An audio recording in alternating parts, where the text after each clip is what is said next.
An entrepreneur is defined as a person in effective control of commercial undertaking, one who undertake a business or an enterprise। देखो entrepreneur कौन होता है? Entrepreneur एक ऐसा व्यक्ति होता है जिसमें काबिलियत होती है एक बिजनेस को संभालने की।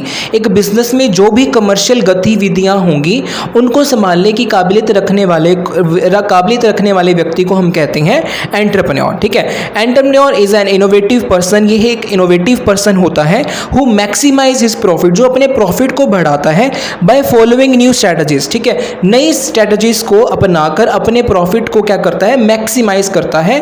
और वेंचरिंग इनटू न्यू प्रोडक्ट और सर्विसेज, और नई सर्विसेज नए प्रोडक्ट को क्या करता है? जनरेट करता है। ठीक है, सो एक एंटरप्रेन्योर में क्या फीचर्स देखे गए हैं, उसकी काबिलियत की क्या खासियत देखी गई है? उसमें देखो सेल्फ कॉन्फिडेंस होगा, पैशनेट होगा, फोकस होगा, रिस्क टेकिंग एबिलिटी होगी, उसमें लीडरशिप एबिलिटी होगी, फ्यूचर ओरिएंटेड होगा, आगे की सोचता होगा, और क्रिएटिव होगा। ठीक है, तो ये सारी किसकी क्वालिटी है? एक एंटरप्रेन्योर की क्वालिटी है। ठीक है, तो आपको अंदाजा हो गया होगा कि आज की हम इस वीडियो में क्या करने वाले हैं। बेसिकली एंटरप्रेन्योरशिप का जो हमारा थर्ड चैप्टर है, इमर्जेंस ऑफ एंटरप्रेन्योर क्लास, मतलब कि एंटरप्रेन्योरशिप की क्या डिफरेंट क्लासेस रही हैं। आज़ादी के पहले हमारा बिजनेस कैसा था, हमारे इंडिया में बिजनेस कैसा था, और आज़ादी के बाद हमारे इंडिया में बिजनेस कैसा हुआ है। गवर्नमेंट आज के टाइम पर क्या स्टेप्स ले रही है हमारे इंडियन बिजनेस को आगे बढ़ाने के लिए। ठीक है, तो इन सारे मुद्दों के ऊपर आज हम इस वीडियो में चर्चा करने वाले हैं। तो नमस्कार दोस्तों, मेरा नाम है रमन और स्वागत है आपका स्टडी हब में। मैं आगे बढ़ने से पहले आपको बता दूं, आपको इस चैनल पर +1 से लेकर एमकॉम तक की सारी वीडियोस अवेलेबल होंगी। बाकी की अपडेट के लिए आप मेरे को मेरे सोशल मीडिया हैंडल के ऊपर भी फॉलो कर सकते हो, और आपको इन सारी वीडियोस का PDF डिस्क्रिप्शन बॉक्स में मिल जाएगा। तो सबसे पहले हम बात करने वाले हैं शॉर्ट क्वेश्चंस के ऊपर। ऐसी बात नहीं है कि हम लॉन्ग क्वेश्चन नहीं करेंगे, लॉन्ग क्वेश्चन भी करेंगे। तो पहले शॉर्ट क्वेश्चन के ऊपर एक थोड़ी सी नज़र डाल लेते हैं। सो हमारे पास इस चैप्टर में 2 इंपॉर्टेंट क्वेश्चंस बनते हैं। Basically there are number of questions, but ये जो 2 क्वेश्चन है वो रिपीट हो रहे हैं आपके एग्जामिनेशन पर्पस के ऊपर। आपको पता है कि मैंने यहाँ पर सिर्फ आपको एग्जामिनेशन की तैयारी करवानी है, वही चीज़ें करवाऊंगा जो आपके लिए पेपर में बहुत ही ज़्यादा इंपॉर्टेंट है, और वो 101% श्योरिटी से आपको पेपर में दिख जाएंगी। ठीक है, तो पेपर के पॉइंट ऑफ व्यू से आपको यूनिवर्सिटी क्या करती है, ये 2 क्वेश्चन रिपीट कर रही है कॉन्टिन्यूज में इस चैप्टर में। Explain the growth of entrepreneurship before independence. ठीक है, आज़ादी के समय के पहले हमारा जो इंडियन बिजनेस था, हमारा जो एंटरप्रेन्योरशिप था वो कैसा था और उसमें ग्रोथ कैसे आई है। और इसका सेम एक वर्जन है, क्या है? Causes of slow growth in India. क्या कारण थे कि इंडिया में जो स्लो ग्रोथ हुई है हमारे एंटरप्रेन्योरशिप में। ठीक है, सो हमारा सेकंड क्वेश्चन बनता है factors leading to emerge of entrepreneurship. ठीक है, वो क्या फैक्टर्स हैं जिसमें एंटरप्रेन्योरशिप क्या कर रही है? एमर्ज हो रही है। ठीक है, उसको इफेक्ट पड़ रहा है। तो आइए फिर फर्स्ट क्वेश्चन के बारे में बात करते हैं। सबसे पहले तो देखो, आपको growth of entrepreneurship in India देखना होगा। थोड़ी सी हिस्ट्री जान लेते हैं इसके। Before independence the Indian business scene was completely dominated by British company.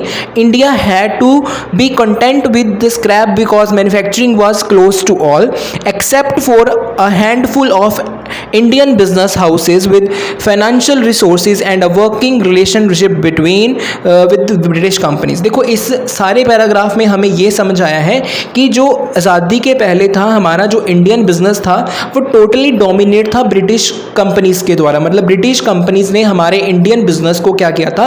Exploit कर रखा था। इंडियन बिजनेस में मोस्टली उस टाइम पे क्या फेमस था? हैंडक्राफ्ट बिजनेस बहुत ही ज़्यादा फेमस था। उस चीज़ को ब्रिटिश कंपनीज ने क्या कर दिया? एक्सप्लॉइट कर दिया, यानी कि उसको विनाश की ओर लेके जाते गए। हमारे इंडिया से वो रॉ मटेरियल लेके जाते थे और बाहर मतलब अपने देश में बनाकर हमारे इंडिया में रॉ मटेरियल को फिनिश गुड में बेचते थे। मतलब कि हमारा ही सामान हमको ही बेच रहे थे। ठीक है, तो उन्होंने इस तरीके से इंडिया के हैंडक्राफ्ट बिजनेस को क्या किया है? एक्सप्लॉइट किया है। In such bleak scenario the Birla jute mill that has started in 1999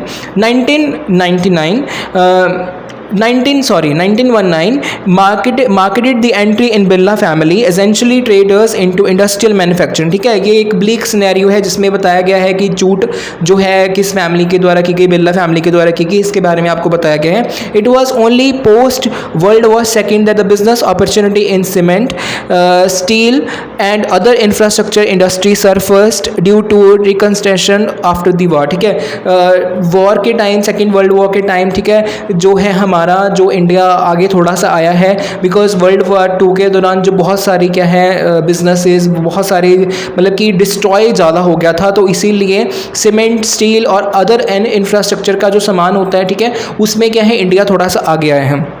However, it was only after independence in 1947 that Indian industry being to expand in the core sector। ठीक है, आज़ादी के समय के बाद ही हमारी जो इंडियन सेक्टर की इंडस्ट्रीज़ हैं, इंडियन इंडस्ट्रीज़ हैं, वो आगे आई हैं। ठीक है, मतलब आज़ादी के पहले हमारे पास क्या थी, Indian industry was zero, and आज़ादी के टाइम के बाद मतलब आज़ाद 1947 के बाद हमारी जो इंडियन इंडस्ट्री है वो आगे आई है। ठीक है, सो बेटा आगे बढ़ने से पहले मैं आपको बता दूँ यही चैप्टर न्यू इकोनॉमिक पॉलिसी में भी बहुत ही ज़्यादा इंपॉर्टेंट हो जाता है। ठीक है, मतलब आपको न्यू इकोनॉमी पॉलिसी 1991 पढ़कर जाना है। मैंने वीडियो बनाई हुई है, डिस्क्रिप्शन में आपको उसका लिंक मिल जाएगा। आप में से कईयों ने शायद देख भी ली होगी न्यू इकोनॉमी पॉलिसी 1991। देखो, आपका बिजनेस एनवायरनमेंट में वो टॉपिक आता है न्यू इकोनॉमी पॉलिसी 1991, और यहाँ पर भी आपको न्यू इकोनॉमी पॉलिसी 1991 के कुछ अवशेष देखने को मिल जाएंगे।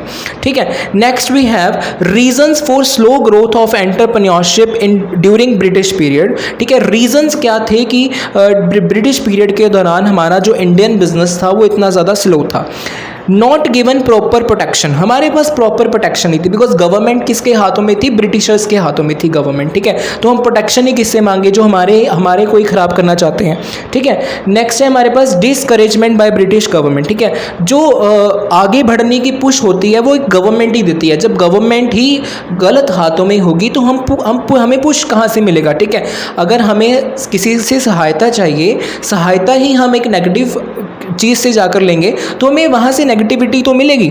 Next we have high railway freight charges. ठीक है, अगर कोई बिजनेस स्टार्ट करता था या जिन्होंने ऑलरेडी बिजनेस स्टार्ट किया हुआ था उसके ऊपर टैक्सेस बहुत ज़्यादा लगाती थी गवर्नमेंट। ठीक है, मतलब इंपोर्ट एक्सपोर्ट का सिस्टम या एक स्थान से दूसरे स्थान में जगह सामान भेजना है, ठीक है, उस पर भी टैक्सेस लगे हुए थे। मतलब हर एक लेवल पर क्या किया था ब्रिटिशर्स ने, हमको क्या किया हुआ था, नेगेटिव वे में लेकर गए थे हमको। ठीक है, next we have exploited tariffs. ठीक है, टैरिफ्स बहुत ज़्यादा थे, टैक्सेस बहुत ज़्यादा थे। ठीक है, कॉन्स्टेंटली हार्स्ड बाय गेटिंग लाइसेंसेस। ठीक है, बंदों को अगर किसी बंदे ने नया बिजनेस स्टार्ट करना है तो उसको लाइसेंस लेने में ही बहुत दिक्कत आती थी। ठीक है, क्योंकि आपने देखो न्यू इकोनॉमी पॉलिसी 1991 में पढ़ा होगा लाइबलाइजेशन के बारे में, जिसका टोटली मुद्दा किससे है, इंडियन इंडस्ट्री को लाइसेंसिंग सिस्टम से फ्री करना है। ठीक है, इससे क्या होगा कि एक नया व्यक्ति क्या है न्यू अपॉर्चुनिटी ले पाएगा, अपने आप को आगे रख पाएगा। इसकी वजह से ही हमारे पास रिफॉर्म्स आए हैं, क्योंकि पुराने दिनों में हमारा जो इंडस्ट्री सिस्टम था उसमें क्या था कि एक बहुत ही ज़्यादा समय लग जाता था किसमें लाइसेंस लेने में, एक बिजनेस को स्टार्ट करने में। ठीक है, so next we have no facility for technical education. Technical education लेने के लिए कोई फैसिलिटी नहीं थी, मतलब किसी व्यक्ति को ये नहीं सिखाया जाता था कि आप एक नया बिजनेस स्टार्ट कर सकते हो, उसके क्या प्रोज होंगे, उसके क्या कॉन्स होंगे। Next we have entrepreneurs faced fierce competition from abroad. ठीक है, जो हमारे देश के व्यापारी थे उनको बहुत ही ज़्यादा कंपटीशन फेस करना पड़ता था फॉरेनर्स के व्यापारियों के साथ। ठीक है, लैक ऑफ ट्रांसपोर्टेशन की कमी थी, कम्युनिकेशन फैसिलिटी नहीं थी। ठीक है, not encourage the establishment of heavy industries. हमारे पास इतने ज़्यादा फंड नहीं थे, इंडियंस के पास इतने ज़्यादा फंड नहीं थे कि वो एक नया बिजनेस अपने आप में अपने तौर से स्टार्ट कर सकें। ठीक है जी, पॉलिटिकल टूर मेल था, मतलब अनबैलेंस था पॉलिटिकल सिस्टम। इंडियन इतने ज़्यादा नहीं थे जितने ब्रिटिशर्स इतने ज़्यादा थे। मल्टी करेंसी सिस्टम था। ठीक है जी, इंडिया की करेंसी थी, ब्रिटिशर की करेंसी थी, लोग कंफ्यूज थे कि हम किसकी बात माने। ठीक है, सो ये तो था हमारा प्रॉब्लम्स जो हमें उस पीरियड में फेस करनी पड़ी हैं। ठीक है जी, सो नेक्स्ट वी हैव और एक अनदर पॉइंट है पार्टिसिपेशन ऑफ अनडिवाइडेड इंडिया। ठीक है, अब देखो इसमें आ जाएगा प्री का पीरियड आ जाएगा। अब आज़ादी के टाइम के बाद हमारे पास क्या कारण रहे हैं, क्या कॉजेज रहे हैं। देखो अगर आपको कॉजेज आए क्वेश्चन में क्या कॉजेज रहे हैं, तो आपको दो तरह से बनाना है इसको। एक तो बनाना है प्री टाइम, एक तो बनाना है पोस्ट टाइम। ठीक है, प्री टाइम अभी आपने पढ़ा, अब पोस्ट टाइम के बारे में पढ़ लेते हैं। ठीक है, देखो डेमोग्राफिक इफेक्ट पड़ता है जब एक देश को दो हिस्सों में विभाजित किया जाता है। ठीक है, तो उसका डेमोग्राफिक प्रोफाइल पर असर पड़ता है, डेमोग्राफिक। ठीक है, आगे हमारे पास है इंडस्ट्रियल एक्टिविटी। ठीक है, 90% of total industrial establishment with 93 of industrial workers in India, whereas 10% of industrial establishment with 7% of industrial. देखो इसमें आपको अलग अलग डाटा बताया गया है कि 93 कितने में क्या काम करते थे, उसमें से 10% लोग क्या काम करते थे, 7% लोग क्या काम करते थे, इसके बारे में आपको बताया गया है। ठीक है, नेक्स्ट में माइनरल्स एंड नेचुरल रिसोर्सेज। ठीक है, अब क्या हुआ, 97% of total value of minerals in India, in which major deposit of coal, mica, manganese, iron, etc. were 3% of total value of minerals with major deposit of rock salt, etc. in Pakistan. ठीक है, कुछ हिस्सा हमारा पाकिस्तान में चला गया, कुछ हिस्सा हमारे पास रह गया। ठीक है, वहाँ पर भी हमारे कुछ इतने अच्छे ज़्यादा रिसोर्सेज थे जो हमें डेवलपमेंट की ओर लेके जा सकते थे। ठीक है, जो हमारे पास नहीं थे, मतलब ये इफेक्ट पड़ा है आज़ादी के बाद हमको। ठीक है, man power and managerial skill. ठीक है, कुछ लोग हमारे वहाँ पर चले गए और कुछ लोग वहाँ से इधर आ गए, तो इसमें भी क्या पड़ा है, इनबैलेंस हुआ है आज़ादी के टाइम के बाद भी। ट्रांसपोर्टेशन फैसिलिटी जो थी वो बहुत ही ज़्यादा कम थी। मेजर पोर्ट्स जो थे वो भी डिस्ट्रॉय कर दिए गए थे बाय द ब्रिटिशर्स। ठीक है, so next we have factor effective entrepreneurship. ये आपका आंसर नंबर 2 है। वो कौन से फैक्टर्स हैं जो एंटरप्रेन्योरशिप को इफेक्ट करते हैं। देखो बेटा, आपको इसके बारे में अच्छे से चर्चा जो वीडियो जो हमारा पीछे वाली वीडियो थी, चैप्टर नंबर 2 था हमारा, उसके बीच में हमने इसको पूरी अच्छे से डिटेल में पढ़ा है। वैसे भी आप इसके बस आपको क्या करना है, अगर आप पेपर की तैयारी कर रहे हो, आपको पॉइंट याद रखना है, आपको कंसेप्ट क्लियर रखना है। मैं आपको 100% श्योरिटी के साथ कह सकता हूँ, लिख के तो आपने अपनी मर्जी का ही आना है। ठीक है, मैं चाहे आपको जितना मर्जी रट्टा बजवा लूँ, बट आप लिख के तो अपनी मर्जी का ही आओगे। ठीक है, तो बेटा आपको बस क्या करना है, आपको पॉइंट्स याद रखने हैं। इतना आप कष्ट कर लेना किसी भी तरह से, इसको रट्टा मत मारना, इसको आप पॉइंट को याद कर लेना कि फैक्टर इफेक्टिव एंटरप्रेन्योरशिप क्या है। ये वाले पॉइंट्स है। पहला पॉइंट हमारे पास क्या है, पर्सनैलिटी फैक्टर्स। एक व्यक्ति की व्यक्तित्व कैसा है वो भी इफेक्ट करता है एक बिजनेस में। ठीक है, अब एक शॉपकीपर बहुत ही ज़्यादा खड़ूस है, आप उसके पास जाना नहीं पसंद करोगे। ठीक है, चाहे आपने 10 रुपये की चीज़ लेनी हो, ठीक है, आप उसके पास जाओगे जो आपको अच्छे से बुलाता हो, है ना, जो आपका अच्छे से वेलकम करे। एनवायरनमेंट फैक्टर्स भी आपको इफेक्ट करते हैं। पॉलिटिकल फैक्टर आपको बहुत इफेक्ट करता है। सोशो इकोनॉमिक फैक्टर आपको इफेक्ट करते हैं। इकोनॉमिक फैक्टर इफेक्ट करते हैं, और अदर्स भी हैं। अदर्स में आ गया entrepreneurship, entrepreneurial education, impact of service sector, increasing demand for variety, impact of ethical value system, internal control system. इसके बारे में हमने पूरे तौर से चर्चा की हुई है चैप्टर नंबर 2, जिसकी वीडियो पार्ट नंबर 2 है। ठीक है जी, आप वहां पर जाके इसको देख सकते हो, लिंक आपको डिस्क्रिप्शन में मिल जाएगा। Next we have long questions. ठीक है, तो लॉन्ग क्वेश्चन के बारे में चर्चा कर लेते हैं जी। Describe the support of government for startup leading to emerge to a new entrepreneurial class. ठीक है, जो हमारा चैप्टर भी है किसके ऊपर बेस कर रहा है कि एमरजेंस ऑफ एंटरप्रेन्योरियल क्लास। तो इसका ही एक क्वेश्चन है हमारे पास कि गवर्नमेंट क्या सपोर्ट कर रही है।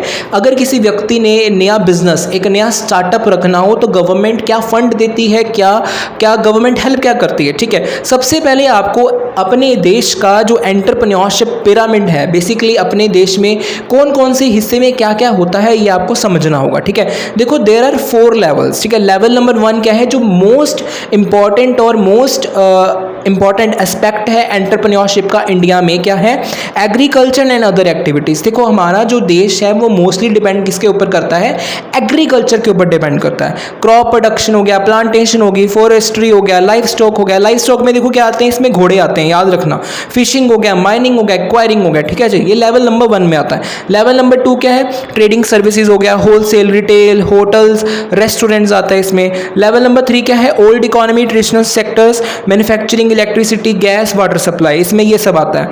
देखो ये बहुत सारी कॉमन सी चीज़ें हैं जो आप इन सभी चीज़ों को मेरे ख्याल से आप डे टू डे में यूज़ करते हो, ठीक है। मेरे को इतना डीप में जाने की ज़रूरत नहीं है, फिर अगर मैं डीप में जाऊँगा आपको बोर बहुत लगेगा, ठीक है। तो बोरिंग ना बनाते हुए हम इसको जस्ट ऊपर से पढ़ लेते हैं और आप अपनी इमेजिनेशन में चले जाओ कि हाँ ये चीज़ें तो हम अपने डेली लाइफ में यूज़ करते हैं। लेवल 4 क्या है? इमर्जिंग सेक्टर्स, ठीक है। या इसमें IT आ गया, ठीक है, फाइनेंस आ गया, इंश्योरेंस आ गया, बिजनेस सर्विसेज आ गई, आपका कंस्ट्रक्शन वर्क आ गया, community social personnel services. Community social और पर्सोनल सर्विसेज कौन सी होती हैं? जिसमें आपको सहायता दी जाए, यानी कि NGOs आ गए इसमें हमारे, ठीक है। सप्लाई चेन आ गया, ठीक है जी। ट्रांसपोर्ट, स्टोरेज, कम्युनिकेशन एक्सेट्रा आ गया हमारे पास। कम्युनिकेशन की बेस्ट एग्जांपल यूट्यूब ही लगा लो। मैं आप देखो देश के कोने कोने में बैठे हो, मैं आपको अपनी आवाज़ के जरिए आपको समझा रहा हूँ, ठीक है जी। मैं आपको एक प्रेजेंटेशन के रूप में आपको समझा रहा हूँ, तो ये कम्युनिकेशन का ही प्रोसेस है। अगर हम अपने एक डेवलपिंग नेशन में रहते हैं जिसका ये बहुत ही अच्छा कह लीजिए एक स्टार्टअप है, YouTube is a startup for a new, जो अपने आप को दर्शाना चाहते हैं उनके लिए, तो ये एक एग्जाम्पल ही होगी हमारे पास। इसको साक्षात एग्जाम्पल ले सकते हैं हम, ठीक है। Next we have introduction about entrepreneurial class, ठीक है जी। Ancient India was known across the world for it affluence and wealth, ठीक है। हमारा भारत जो है शुरू से ही अपनी एक महान सभ्यता के रूप में पूरे विश्व में क्या रहा है? मशहूर रहा है। Traders from all over the world travelling to India, विश्व भर के जो व्यापारी थे इंडिया में आते थे व्यापार करने के लिए। बी इट मुगल को लगा लीजिए, पोर्टुगीज को लगा लीजिए, टर्क्स को लगा लीजिए, तुर्की जिसको कहते हैं, ब्रिटिशर्स को लगा लीजिए, ठीक है। इंडियन बाउंड्रीज वो डिफरेंट फाइनेंशियल रीजंस, जो इंडियन बाउंड्रीज हैं, इंडियंस गेट हैं, वो शुरू से खुले रहे हैं, ठीक है जी, व्यापारियों के लिए। The entrepreneurial drive among Indian was notably absent while over a long period of time, but इतने लोग हमारे देश में आते गए और हम अपना ही वजूद खोते रहे, ठीक है जी। तो ये एक क्या लीजिए लंबे समय के लिए इंडियंस की जो पहचान थी वो खोई हुई थी कहीं पर। Modern India has risen up to the task again, अब हमारा जो नया भारत है वो फिर से क्या है? खड़ा हो चुका है एक नए टास्क के लिए, ठीक है। Even those who have little और नो एंटरप्रेन्योर एक्सपीरियंस, बेशक हमारे देश में क्या हो सकता है कि लोगों को इतनी ज़्यादा समझ ना हो व्यापार की, बट फिर भी are selecting to take part in entrepreneurship management course to gain the theoretical knowledge as well as practical experience before starting their entrepreneur journey। बेशक हमें इतनी ज़्यादा नॉलेज ना हो, बट फिर भी हम क्या है? एक नई स्ट्रैटेजी के साथ, एक नई सोच के साथ आगे बढ़ रहे हैं। This is introduction of emergence of entrepreneurial class, ठीक है। Next we have the meaning पढ़ लेते हैं अभी एंटरप्रेन्योरशिप का। एंटरप्रेन्योर जो है हमारे पास, एंटरप्रेन्योर का मीनिंग क्या है? An entrepreneur is a person who develops new idea and takes the risk of setting up an enterprise to produce a product और service which satisfy consumer needs. Entrepreneur क्या होता है जी? एंटरप्रेन्योर एक ऐसा व्यक्ति है जिसमें क्षमता होती है किसी भी रिस्क को एक स्ट्रैटेजी को, एक रिस्क को हासिल करने की, इसको रिस्क को फेस करने की, तो वो एक नई स्ट्रैटेजी के साथ अपने बिजनेस को आगे लेकर जाता है, ठीक है। एन एंटरप्रेन्योर, थोड़ा सा नीचे आ जाइए, this is in fact the essence of entrepreneurship. इसके नीचे एक डेफिनेशन लिखी हुई है, an entrepreneur is one who organise, manage and assume the risk of business और एंटरप्राइज, ठीक है। एंटरप्रेन्योर क्या होता है? एक ऐसा व्यक्ति जो ऑर्गेनाइज करता है, मैनेज करता है और अज्यूम करता है किस चीज़ को? रिस्क को, और अपना एक स्टेप, अपने आप को एक आगे स्टेप में रखता है। आगे है एंटरप्रेन्योरशिप का meaning. Entrepreneurship is the carrying out a fresh enterprise or restructure an enterprise which has already been into existence, ठीक है जी। एंटरप्रेन्योरशिप क्या है? बेसिकली बिजनेस को एंटरप्रेन्योरशिप कहते हैं।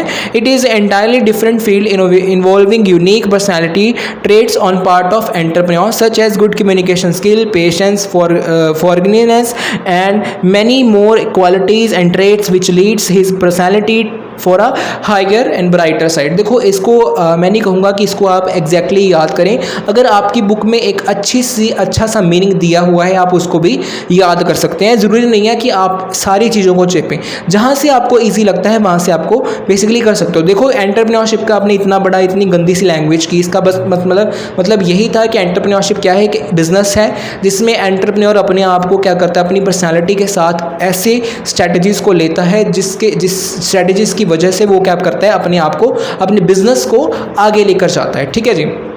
Next we have next topic is what are the various schemes. हमने बात की थी ना कि गवर्नमेंट क्या प्रोवाइड कर रही है एंटरप्रेन्योर्स को। गवर्नमेंट प्रोवाइड कर रही है, देखो there are many schemes which provided by government to support the entrepreneurship in India. देखो सिंगल पॉइंट रजिस्ट्रेशन स्कीम है, एक्स्ट्रा म्यूरल रिसर्च फंडिंग है, high risk high reward research है, वेंचर कैपिटल स्कीम है, support for international patent protect है, stand up India है and single point registration scheme है। देखो मेरे को पता था कि आपकी बुक में बेसिकली इस तरीके से कुछ पॉइंट्स दिए हुए हैं, ये आपको बहुत ही ज़्यादा टफ लगेंगे।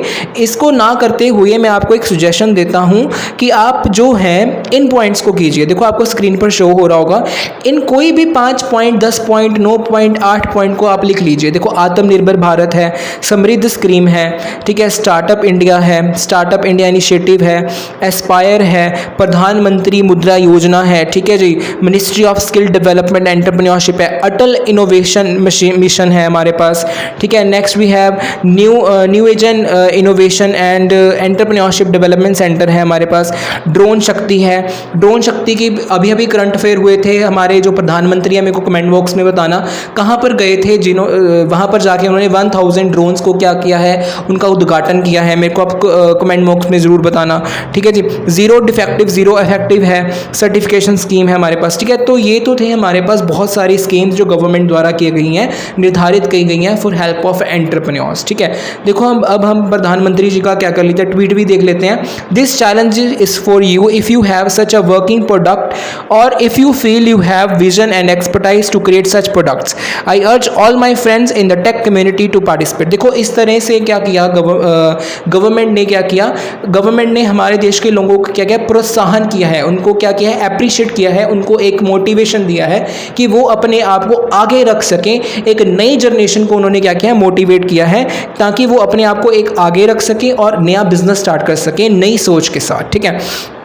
नेक्स्ट वी हैव देखो प्रधानमंत्री जी के ने जो नए क्या किए हैं एंटरप्रेन्योरशिप को हेल्प की है, उसके बारे में पढ़ लेते हैं। सबसे पहला हमारे पास आता है आत्मनिर्भर भारत ऐप इनोवेशन चैलेंज। देखो इसका जो मेन मुद्दा क्या था, वो मेन मुद्दा था मेड इन इंडिया बनाना, अपने प्रोडक्ट्स को यूज़ करना, किसी और देश के प्रोडक्ट्स को यूज़ करने की बजाय किसी और कंट्री के प्रोडक्ट्स को यूज़ करने की बजाय हमने अपने इंडियन प्रोडक्ट को क्या करना है, यूज़ करना है ताकि हम आत्मनिर्भर भारत हो सकें।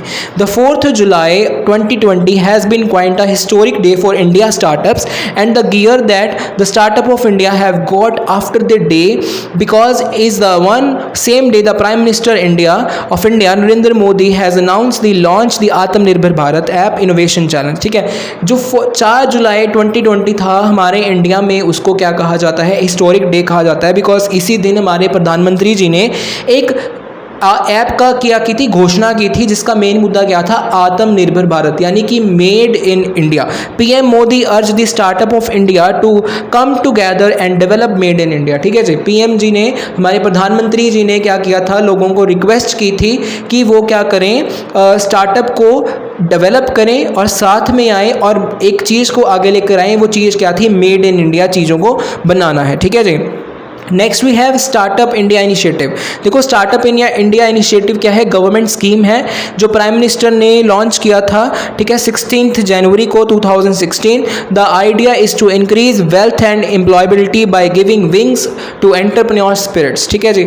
एक नए पर देने हैं, एक नई उम्मीद देनी है उन लोगों को जो अपना बिजनेस स्टार्ट करना चाहते हैं। Basically this is all for employment opportunity, employment generation, employment upgradation, ठीक है जी। Next we have Atal innovation mission, ठीक है, AIM initiated for entrepreneurship development, ये भी एंटरप्रेन्योरशिप की डेवलपमेंट का एक पार्ट है। In the budget session of 2015 the Indian government announce the Atal innovation mission with the name coming from Atal Bihari Vajpayee ji, the former prime minister of India. Atal innovation mission was established to create a promotional platform involving academics and draw upon national and international experiences to foster a culture of innovation, research and development, ठीक है जी। Basically budget में 2015 के budget में government ने announce किया था हमारे farmer prime minister के नाम पर, अटल बिहारी वाजपेयी जी के नाम पर एक प्रमोशनल प्लेटफॉर्म इन्वॉल्व किया था जो किसको हेल्प करता है, एंटरप्रेन्योर्स को हेल्प करता है, उनको भी एक नई उम्मीद देता है। इसमें अटल इनोवेशन मिशन, ठीक है जी। अगला है ministry of skill development entrepreneurship. Basically government ने ये भी सपोर्ट किया है, किसको सपोर्ट किया है, स्टार्टअप को और एंटरप्रेन्योर, इंडिया के एंटरप्रेन्योर्स को। The task of promoting entrepreneurship was earlier given to different departments and government agencies, ठीक है। ये जो टास्क है एंटरप्रेन्योरशिप डेवलपमेंट का, ये गवर्नमेंट ने डिफरेंट सेक्टर्स को डिफरेंट वे में दिया था, ठीक है जी। In 2014 the prime minister decided to dedicate an entire ministry to building this sector as he felt that skill development required greater push, ठीक है। मैंने शुरुआत में ही आपको समझाया था कि एक बिजनेस को पुश कहाँ से मिलता है, एक युवा पीढ़ी को, एक बिजनेसमैन को पुश कहाँ से मिलता है, अगर हमारे देश की गवर्नमेंट एक युवा पीढ़ी और एक बिजनेसमैन को क्या करती है, सपोर्ट करती है, उसको पुश करती है। तो गवर्नमेंट, हमारे देश की आज की जो गवर्नमेंट है, प्रेजेंट गवर्नमेंट है, उसने यही काम किया है कि पुश किया था एक, ताकि उनको एक क्या मिल सके, डेवलपमेंट मिल सके, एक नई उम्मीद मिल सके, एक नया रास्ता मिल सके कि वो अपने आप को क्या कर सकें, एक डेवलपमेंट की ओर लेके जा सकें और एम्प्लॉयमेंट का जो गैप है उसको पूरा हो सके, ठीक है जी। नेक्स्ट वी हैव चुनौती scheme, government of India initiate, ये भी गवर्नमेंट ऑफ इंडिया ने इनिशिएट किया था। चुनौती की जो फुल फॉर्म पढ़ लेते हैं, challenge hunt under NGIS for advance अनहिप्टेड टेक्नोलॉजी इंटरवेंशन। बेसिकली ये टेक्नोलॉजी अपग्रेडेशन का पार्ट है। इसमें क्या है, लॉन्च किया था अगस्त 2020 को। चुनौती is a startup challenge initiative under the next generation incubation scheme, ठीक है जी। ये भी क्या है, फॉर नेक्स्ट, जो हमारे आने वाली जनरेशन क्या है उसको हेल्प होगी। इसकी वजह से चुनौती जो है एम्प्लॉयमेंट का एक जरिया है, एंटरप्रेन्योरशिप डेवलपमेंट का एक पार्ट है। नेक्स्ट वी हैव प्रधानमंत्री मुद्रा योजना। माइक्रो यूनिट्स, जो छोटे लेवल पर अपना बिजनेस स्टार्ट कर रहे हैं उनके लिए स्कीम है। Micro units development refinance agency Mudra banks have been created to enhance credit facility. Credit facility को बढ़ावा देने के लिए ये स्कीम आई थी and boost the growth of small business in rural areas, ठीक है। बेसिकली जो हमारे पेंडू इलाके हैं उनके, वहाँ पर जो लोग रहते हैं उनको हेल्प प्रोवाइड करने के लिए ये स्कीम जो आई थी। The government has introduce this scheme to support small business in India. Government ने ये स्कीम क्यों लेकर आई, ताकि जो छोटा बिजनेस है उसको हेल्प मिल सके, ठीक है। In 2015 the government allocated 10,000 crore to promote startup culture in the country, ठीक है। गवर्नमेंट ने सपोर्ट किया था इसको, 10,000 करोड़ क्या किए थे, इसमें लगाए थे। The Mudra banks provide startup loans of up to 10 lakhs to small enterprises in businesses which are non corporative and non farm. ये देखो डिफरेंट वैरायटी है, किसको कितना देना है, किसको कितना नहीं देना है। बस आपको ये पढ़ लेना है कि मुद्रा योजना क्या है। बेसिकली जो रूरल एरिया के जो लोग रहते हैं उनको पुश देने के लिए, उनको उनकी डेवलपमेंट के लिए, उनकी क्रेडिट वर्थिनेस को बढ़ाने के लिए ये जो स्कीम है आई गई थी, ठीक है। तो हमारा है आगे, इन सब का जो बजट है वो क्या है। The government has chosen a budget of over 95 crore over a period of 3 years for this programs, ठीक है। This program aim to identify around 300 startups working in identify areas। देखो ये जो बजट है इसका मेन क्या एम क्या था कि हमारे देश में जो 3 साल में प्रोग्राम चलाए जाएंगे और 300 नए स्टार्टअप, नए बिजनेस की शुरुआत की जाएगी, ठीक है। सो ये सारे के सारे स्टार्टअप्स बहुत ही ज़्यादा इंपॉर्टेंट हो जाते हैं। आपकी बुक में भी स्टार्टअप्स दिए गए हैं, बट मैं आपको क्या एक सजेस्ट करूंगा कि बुक की बजाय अगर आप यूनिवर्सिटी एग्जाम में इन सारी चीज़ों को लिख कर आएंगे, पेपर प्रेजेंटेशन भी अच्छी होगी, प्लस आपकी वेटेज भी बहुत अच्छी होगी, बिकॉज आपने वहाँ पर करंट अफेयर्स को जोड़ा है। मैं नहीं कहूँगा कि आप सारे के सारे स्कीम्स को लिख कर आएँ, मैं आपको बस इतना कहूँगा कि ये जो इतनी सी स्कीम है ये बहुत ही ज़्यादा ईजी हैं और आपको याद भी हो जाएंगे, प्लस आपका करंट अफेयर भी हो जाएगा। और जो गवर्नमेंट एग्जाम की तैयारी करना चाहते हैं वहाँ पर भी आपको क्या मिलेगा, एक नेक्स्ट लेवल मिलेगा, ठीक है जी। तो ये बहुत ही ज़्यादा इंपॉर्टेंट हो जाती हैं हमारी स्कीम्स फॉर यूनिवर्सिटी पर्पस और for your current affair purpose. So मेरे को लगता है कि आप अगर इसको याद करेंगे आप अच्छे मार्क्स ले सकते हैं। सो पहले आपको एक क्वेश्चन देना चाहता हूँ, ये क्वेश्चन आपने बैठ के करना है और मेरे को कमेंट बॉक्स में बताना है जी सर हमने कर लिया। हिस्टोरिकल डेवलपमेंट ऑफ एंटरप्रेन्योरशिप, ठीक है जी, हिस्टोरिकल डेवलपमेंट बतानी है आपको एंटरप्रेन्योरशिप की। So with this question my friend that's it for the video. I hope आपको वीडियो पसंद आई होगी, पसंद आई हो तो लाइक करना, शेयर करना और सब्सक्राइब करना मत भूलेगा। So thank you very much, next video के साथ मिलते हैं, तब तक के लिए जय हिंद, जय भारत, अपना ध्यान रखिए।